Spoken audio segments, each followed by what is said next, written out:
Hola, muy buenas. Hoy os tenemos un vídeo en el que vamos a hacer una práctica de métodos numéricos en el que vamos a estudiar cómo resolver con MATLAB, en este caso concreto con MATLAB Online, los sistemas de ecuaciones lineales. Esto es material que acompaña a la teoría y a los problemas que ya hemos visto en otros vídeos. La idea es que vamos a ver hoy tanto los métodos directos, el famoso producto por la inversa con el que todos resolvemos un sistema de ecuaciones lineales, todos los métodos gaussianos, los métodos de factorización, LU, QR y Cholesky, y después los métodos iterativos, entre ellos Jacobi y Gauss-Seidel, que son los que vemos aquí. La idea es que iremos explicando cada uno de los métodos, veremos cómo se ejecutan desde MATLAB y pondremos un ejemplito con el código necesario para reproducirlo, ¿vale? Empezamos por el primer método, que es el clásico del producto por la inversa. Como pone por ahí, cuando tenemos un sistema de ecuaciones a por x igual a b, lo que queremos es calcular directamente la solución x, las incógnitas x. Generalmente se estudia que si la matriz A es no singular, es decir, su determinante es distinto de cero, podemos calcular su inversa y la solución de este sistema de ecuaciones viene dada por esta expresión, ¿vale? Bueno, pues en MATLAB podemos reproducir esta expresión. La función que nos ayuda a calcular la inversa se llama imp. Imp de A nos hace la inversa de la matriz A, y si la multiplicamos por el vector B, directamente nos daría la solución. Otra notación que tiene MATLAB para calcular la inversa y hacer el producto no es exactamente el cálculo de la inversa, es algo ligeramente distinto, pero hace la misma función, es esta operación, con la barra invertida, dejando, digamos, a la A en el denominador. De esta forma, también hace la inversa de A por B. Como ejemplo, miremos este sistema de ecuaciones. La forma de resolverlo en MATLAB típica es empezar por introducir la matriz A y B de los coeficientes, ¿vale? La de los coeficientes y la del segundo miembro, la B, la del segundo miembro, y después podemos calcular la solución usando los métodos como hemos explicado. Fijaros que si hago todo esto, meto estas matrices y el vector de segundo miembros en memoria, ya puedo directamente ejecutar esta. Voy a irme aquí para hacer el siguiente paso, para calcular la x, que sería la inversa de A por B, o en la siguiente línea, que me calcula la inversa de A por B mediante este otro método, ¿vale? En ambos casos la solución es la misma. Cada vez que obtengamos la solución a un sistema de ecuaciones, es muy conveniente calcular el vector residuo. El vector residuo siempre nos da una medida de cuánto nos quedamos de cerca de la solución real, porque todos estos casos al final son aproximaciones, porque tenemos una representación en el ordenador en coma flotante, tenemos diversos errores de truncamiento, de redondeo que pueden surgir, y entonces lo suyo es calcular el vector de residuo para determinar cómo de cerca nos hemos quedado de la solución real. En este caso calculamos el vector residuo y su norma, y fijaros que la norma está del orden de 4,4 por 10 elevado a menos 16, que es este numerito que tenemos aquí encima, ¿vale? Como digo, cuanto más cercano esté a cero, mejor es la aproximación.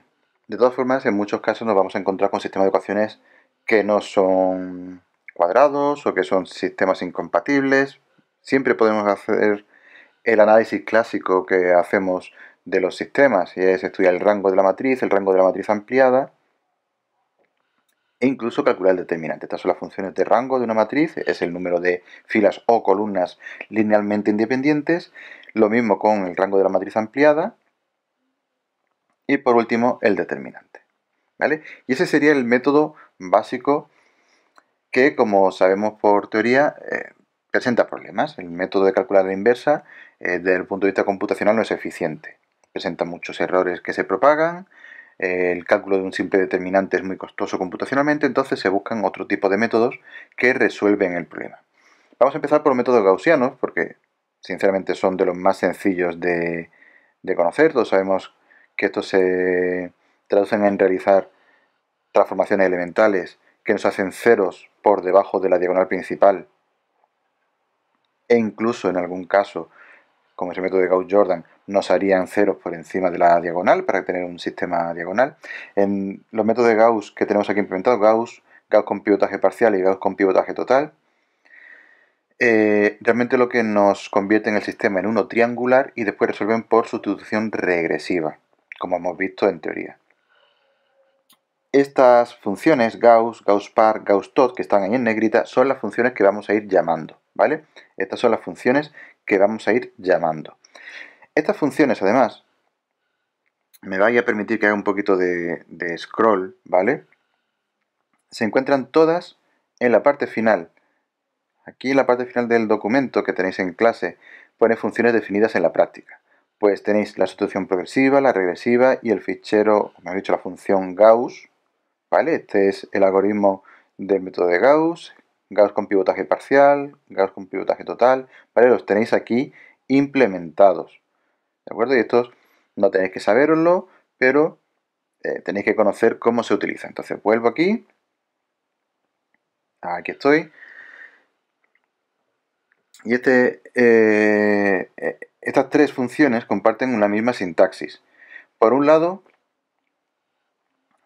siempre el primer parámetro va a ser la matriz de coeficientes. A va a ser siempre la matriz de coeficientes del sistema que queremos resolver. Y el segundo término, B, pues es una matriz con K columnas.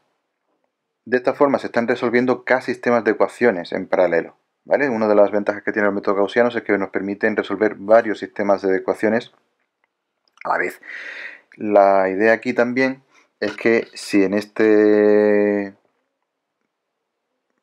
matriz B metemos la identidad, lo que realmente estamos obteniendo, como veremos ahora en un ejemplo, es, como solución me refiero, es la inversa de la matriz A, ¿vale?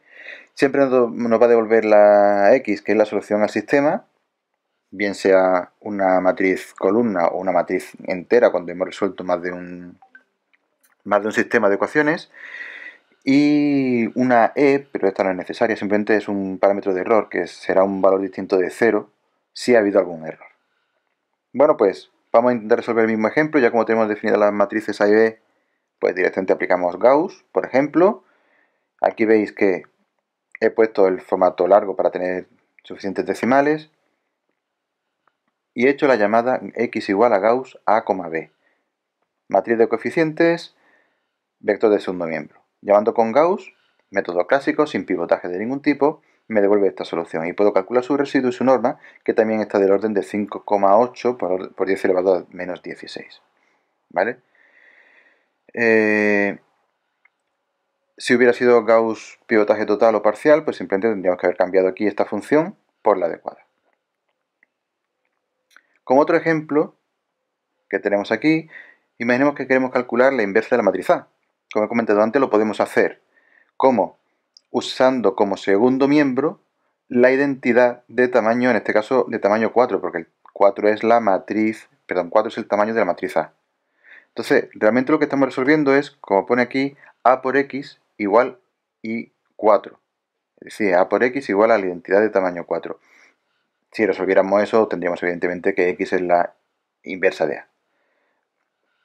No vamos a recurrir al método de MATLAB inv de A para hacer esa inversa, porque sabemos que es costosa. La hacemos desde el método de Gauss con pivotaje parcial y llamaríamos Gauss-Par A, y como vector de segundo miembro, como he comentado, la identidad I de 4, ¿vale? De tamaño 4. Y esta sería, sería la matriz inversa. ¿De acuerdo? Bien, pues estos son los métodos gaussianos. Los hemos utilizado ya para resolver sistemas de ecuaciones. Recuerdo, Gauss con pivotaje parcial y Gauss con pivotaje total. Siguiente familia de métodos numéricos para resolver sistemas de ecuaciones son los métodos de factorización. Son métodos directos porque acaban en un número finito de pasos. Y hemos visto tres tipos de métodos. Hemos visto el de Doolittle, el método de Doolittle, que es un tipo de método basado en la factorización LU. Después está la factorización de Cholesky y QR. Cada una tiene sus ventajas e inconvenientes, ¿no? La más básica es la factorización LU. Factorización LU nos transforma una matriz A, o nos la decompone, mejor dicho, como un producto de una matriz L, que es triangular inferior, y una U, que es triangular superior, y resuelve después de esa descomposición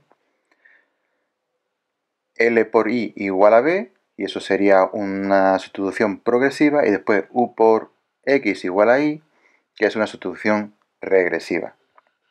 En definitiva, simplifica los cálculos. Realmente es análogo al hacer el método de Gauss. Hay un paralelismo completo entre LU y Gauss, ¿vale?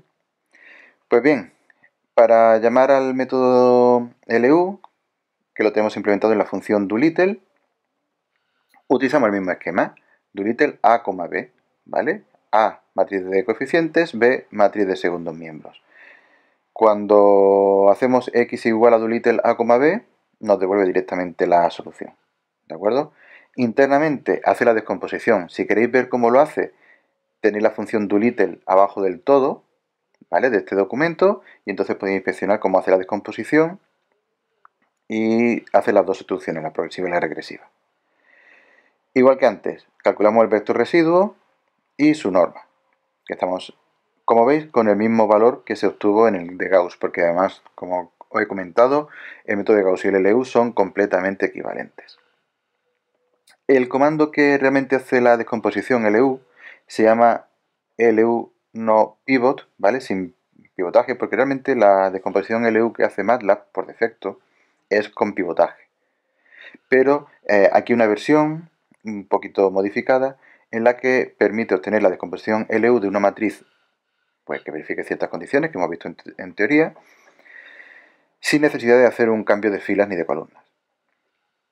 En definitiva, pues aquí tenemos la L, que es una matriz triangular inferior con unos en la diagonal, mientras que aquí tenéis la U, que es una triangular superior, donde los elementos de la diagonal pueden ser cualquiera.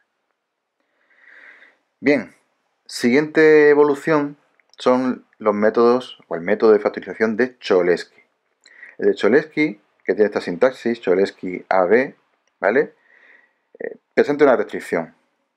Presenta la restricción de que la matriz A debe ser simétrica y definida positiva. Ya sabéis lo que eso significa. No vale para cualquier matriz. Debe ser simétrica y definida positiva. ¿Qué es lo que ocurre? Cuando no es simétrica y definida positiva, este método da un error. Pues ese error lo devuelve en forma del parámetro P con un número, que si vale 1, 2, etcétera, es que ha habido un error. Bien, si P igual a 0, no hay ninguna condición de error, entonces ha podido hacer la descomposición de Cholesky. ¿Cómo es la descomposición de Cholesky? La descomposición de Cholesky busca una única matriz M triangular de forma que A sea igual a M por M transpuesta. Aquí es una evolución, por decirlo así, más restringida, evidentemente, de la factorización LU. En LU tenemos una matriz triangular inferior y una matriz triangular superior, distintas. Una, digamos, no es la simétrica de la otra, quiero decir, ¿no?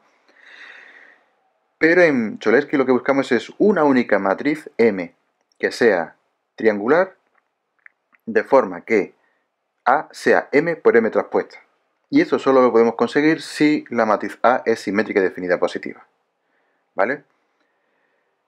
Como el ejemplo anterior no nos sirve, la matriz A no era simétrica y definida positiva, ponemos aquí otro ejemplo, la matriz de este otro sistema de ecuaciones, esta que empieza por 11, 1, 1, menos 3 en la primera fila, que tenemos aquí ya introducida.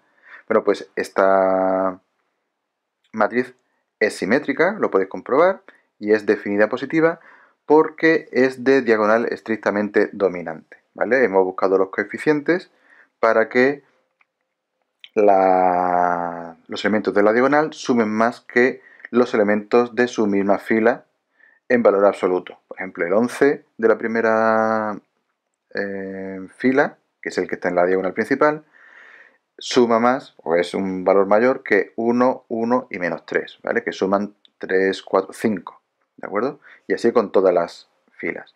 Bueno, pues la condición de ser estrictamente dominante implica que es definida positiva y simétrica, en este caso porque es simétrica, ¿no? Entonces yo introduzco aquí la matriz A1 y B, ¿vale? El segundo miembro, y simplemente llamamos a Cholesky. ¿Qué es lo que hace?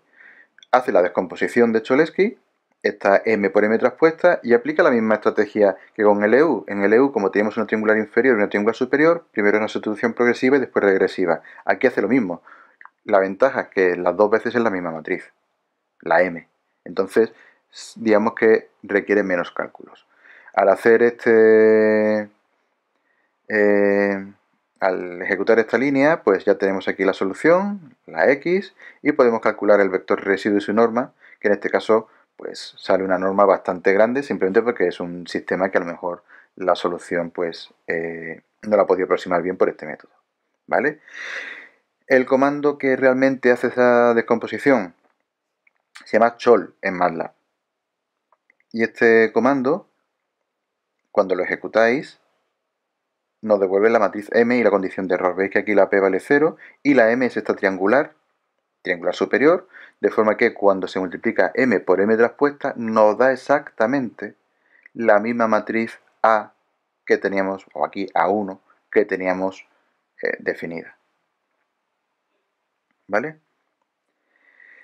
Segundo método de factorización acabado, vamos con el QR. En el QR se busca otro tipo de factorización. Aquí se busca que la R sea una matriz, se busca que la matriz A se descomponga como un producto de la matriz Q por una matriz R. La R tiene que ser triangular superior y la Q sea una matriz ortogonal. Una matriz ortogonal es aquella que multiplicada por su traspuesta es la identidad, es decir, es una matriz cuya inversa es su propia traspuesta. Y eso tiene una serie de ventajas, como hemos visto en teoría, a la hora de resolver los sistemas de ecuaciones. Vamos a utilizar el sistema del primer ejemplo, ¿vale? Volvemos a utilizar la matriz A y vamos a intentar resolverlo por la factorización QR. Fijaros que tenemos aquí ya la solución utilizando la función solQR. Sigue exactamente el mismo esquema que todos los métodos directos que tenemos. Primer parámetro es la matriz de coeficientes y el segundo es el vector de sus dos miembros. Bueno, pues cuando hacemos esto, directamente obtenemos la solución y podemos calcular de nuevo el vector residuo de su norma, y en este caso sale de 2,2 por 10 elevado a menos 15. Si quisiéramos simplemente hacer la factorización QR, MATLAB nos proporciona el comando QR, que aplicado a una matriz A nos devuelve, como estáis viendo aquí, una matriz ortogonal. Esta Q que aparece aquí en primera instancia es una matriz ortogonal, es decir, si la multiplicáis por su traspuesta, da la identidad, porque su traspuesta es su inversa a la vez. Eso significa que sus filas son linealmente independientes, eso tiene una serie de implicaciones, es una base, las columnas son una base ortonormal del espacio R4, ¿vale? Y después la R que aparece ahí es una matriz triangular superior, de forma que Q por R sea igual a A. Bien, con esta ya acabamos los métodos directos. Hemos visto los métodos gaussianos y los métodos de factorización, basados en factorizar la matriz A. Vamos a ir un paso más allá. Vamos a ir a los métodos iterativos. Los métodos iterativos tienen la ventaja de que suelen ser más robustos, puesto que propagan menos los errores, digamos, al calcular cada uno de los valores de los componentes de la solución. El problema es que al ser métodos iterativos, de alguna forma se tiene que garantizar la convergencia de los métodos. En teoría ya hemos visto cuáles son los criterios. Por ejemplo, si la matriz es tridiagonal, o bien las dos convergen o las dos divergen, los dos métodos me refiero, Jacobi y Gauss-Seidel, que son los dos que tenemos aquí implementados. Los dos métodos convergen o divergen. Si la matriz de diagonal estrictamente dominante, todos convergen. En definitiva, hay una serie de criterios. El único criterio, digamos el teorema que caracteriza la convergencia de un método iterativo, consiste en mirar el radio espectral de la matriz de lo que se llama la matriz del método. Cada uno de estos métodos iterativos se basan realmente en el teorema del punto fijo. Nos construimos una matriz B mayúscula y una matriz C. Fijaros que aquí cuando hemos escrito la sintaxis de los dos métodos de Jacobi y Gauss-Seidel, se nos devuelve una B y una C. Por teoría sabemos que si yo defino la B de una cierta forma y una C de una determinada manera, el hacer B por X más C me da la siguiente aproximación, la siguiente iteración de las incógnitas, ¿no? La siguiente aproximación en la iteración K más 1. Entonces, el ver el radio espectral de esa matriz B, si ese radio espectral es menor que 1, tenemos asegurada la convergencia del método iterativo. Es decir, un método iterativo para resolver sistemas de ecuaciones lineales convergerá si y solo si el radio espectral de la matriz B, que aquí en este caso se devuelve, ¿vale? Si y solo si su radio espectral es menor que 1. El radio espectral os recuerdo que es el mayor de los autovalores en valor absoluto. Los criterios para Jacobi y Gauss-Seidel son ligeramente distintos, ¿vale? Aunque uno está muy relacionado con el otro, como ya sabéis. Pero lo que tenéis que ver es que ya nada más que llamando aquí a estas funciones que tenemos definidas, ya se os va a devolver tanto el radio espectral en la variable rad como la matriz B y C del método iterativo para resolver el sistema. Perdón. Bien, ¿cuál es la sintaxis de estos métodos? Jacobi y Gauss-Seidel, G-Seidel, ¿vale? Estas son las dos funciones que vamos a llamar. Dos primeras componentes son siempre, igual que antes, matriz de coeficientes y vectores son dos miembros. Y ahora, tercera componente, la n, es el número de iteraciones que queramos dar.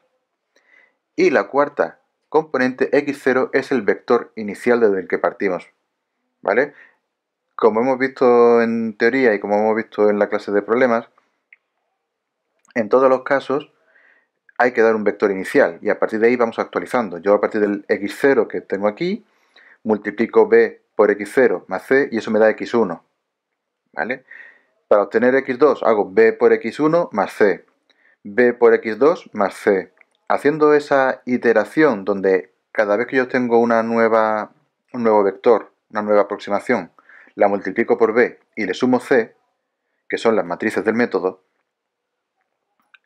creo una sucesión de puntos que converge, bueno, si es que el método converge para la matriz dada, que converge a la solución del sistema, ¿vale? Por tanto, yo tengo que dar este x0. Lo más normal es dar el vector nulo, ¿vale? Incluso si tenéis que hacerlo a papel, siempre conviene empezar por el vector de ceros porque os ahorráis muchas cuentas en la primera iteración. A partir de la segunda no, pero en la primera os ahorréis cuentas, ¿no? Entonces conviene siempre partir del vector ceros. Bien, ¿qué nos devuelve estos métodos iterativos? Pues nos van a devolver tanto la solución en la variable x, el vector residuo tras las iteraciones que se han dado, ¿vale? El vector residuo a por x menos b, ¿vale? Siendo b también b minúscula, el vector de segundo miembro. El radio espectral de la matriz B del método y, por supuesto, las matrices B y C que definen el método iterativo, ¿vale? Vamos a verlo con un ejemplo. Vamos a intentar resolver este sistema que tenéis aquí. Lo pasamos a forma matricial. Aquí tenéis las matrices ya definidas, ¿vale? Tanto la A como la B. Y directamente llamamos, por ejemplo, a Jacobi. Yo llamo a Jacobi, le digo que dé 100 iteraciones partiendo de el vector que es todo ceros. Esto significa un vector que es todo ceros, que tiene tantas filas como B y una única columna. ¿Qué nos va a devolver? Pues mira, por un lado la solución. Esta solución aproximada, ¿vale? Sol J es la solución por Jacobi. Res J es el residuo por Jacobi, ¿vale? Después de 100 iteraciones. El radio espectral de la matriz del método. La matriz del método es esta BJ que viene aquí, ¿vale? Y la CJ es un segundo miembro, es decir, B por X más C me define el método, entonces la C es digamos, la matriz aditiva, ¿no?, del método. mientras que la B es la multiplicativa. Y de hecho, como he comentado antes, la convergencia del método se basa en el radio espectral de esta matriz BJ, que me lo devuelve aquí la variable radj, que es 0,9898, es decir, es menor que 1. Por tanto, el método de Jacobi aquí converge, ¿vale? Y ha llegado, pues, bueno, a una aproximación, pero que se queda ligeramente lejos porque todavía el vector residuo tiene una norma, pues, que está en torno a 0,17, 0,16 o por ahí, ¿vale? Sin embargo, el método converge. Podríamos seguir dando iteraciones y ver cómo se aproxima más a la solución. Bien, perdón, aquí la norma 1,048. Ah, sí, porque es la suma. Claro, yo estaba pensando en la norma infinito. La norma 1 es 0,48. Todavía estamos un poquito lejos, pero no excesivamente, ¿vale? Vamos a repetir, vamos a hacer lo mismo por Gauss-Seidel. En este caso, simplemente basta con cambiar el nombre de la función Jacobi por Gauss-Seidel y entonces con los mismos parámetros, a b 100 iteraciones y el vector inicial igual, pues vamos a ver lo que sale. Y lo primero que nos sorprende es cómo la solución pone aquí un 10 elevado a 9. ¿Esto qué significa? Significa que el método se ha disparado. De alguna forma el método no está convergiendo y entonces ya tenemos aquí pues del orden de los miles de millones. Y el residuo de miles de millones también, 10 elevado a 10, ¿vale? Fijaros que el radio espectral que ha salido es 1,31. Es mayor estrictamente que 1. Es decir, este método de Gauss-Seidel no converge para el problema que nosotros hemos planteado. Fijaros que Jacobi sí convergía, pero en este caso Gauss-Seidel no converge. Y por eso están saliendo estos valores tan disparatados. Así que cuando encontréis un problema y os salgan estos valores, recordad que es porque no se verifica que el radio espectral sea menor que 1. ¿De acuerdo?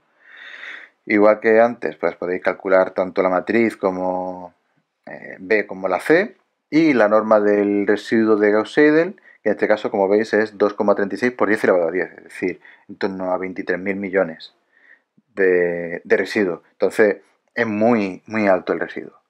¿De acuerdo? Bueno, pues con esto hemos repasado todos los métodos que hemos visto en teoría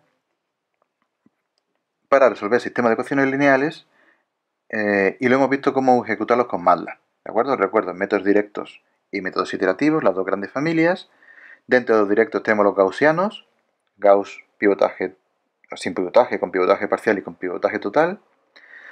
Dentro de los directos también tenemos los de factorización, que hemos visto LU, concretamente el método de Little, Cholesky y QR.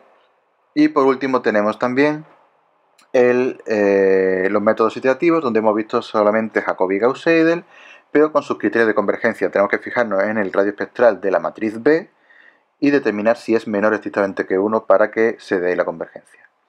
Todas las funciones necesarias están definidas debajo. En cada práctica, en cada examen que utilicéis un notebook, copiar las funciones estas de aquí que necesitéis abajo del todo, ¿vale? Al final del documento. Con esto os aseguráis de que todo se puede ejecutar sin problemas. ¿De acuerdo? Pues muchas gracias. Nos vemos.